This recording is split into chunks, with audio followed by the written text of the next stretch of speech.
Bonjour. Alors aujourd'hui, je veux parler de l'enfant intérieur dans la relation. Et vous savez que je dis toujours, l'enfant intérieur, c'est le blueprint. L'enfant intérieur a enregistré absolument tout ce qu'on a vécu dans toutes nos vies, en quelque part. C'est le disque dur sur lequel tout est enregistré, hein.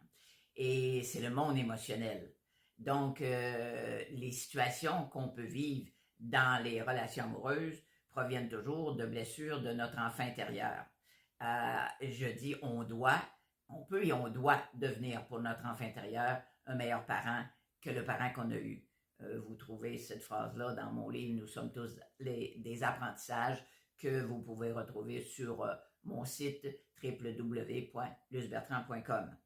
Donc, on a à soigner cet enfant-là, à répondre à des manques qu'il a eus. Même si on n'a pas eu des enfances extrêmement difficiles dans certains cas, il reste quand même qu'il n'y a pas un enfant qui n'a pas eu des manques en quelque part, hein.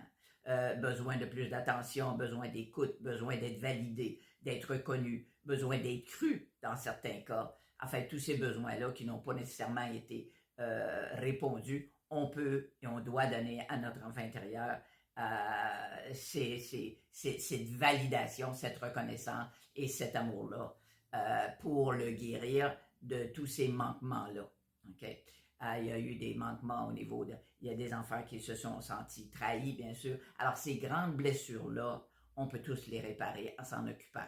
Mais dans la relation amoureuse, l'attente est que ce soit le partenaire ou la partenaire qui prenne soin, hein, puisqu'il m'a dit qu'il m'aimait, ou qu'elle m'a dit qu'elle m'aimait, c'est à elle ou à lui de s'occuper de mon enfant intérieur, ce qui est complètement faux. Parce que même s'il s'en occupe, hein, même si l'autre s'en occupe, l'enfant, lui, c'est pas d'avoir un mononcle et une matante qui veut. C'est pas du mononcle et de la matante qui veut être aimé. C'est de son parent qui est nous.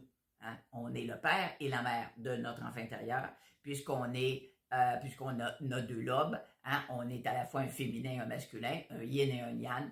Hein? On a deux hémisphères et on est à la fois le père et la mère de cet enfant intérieur-là.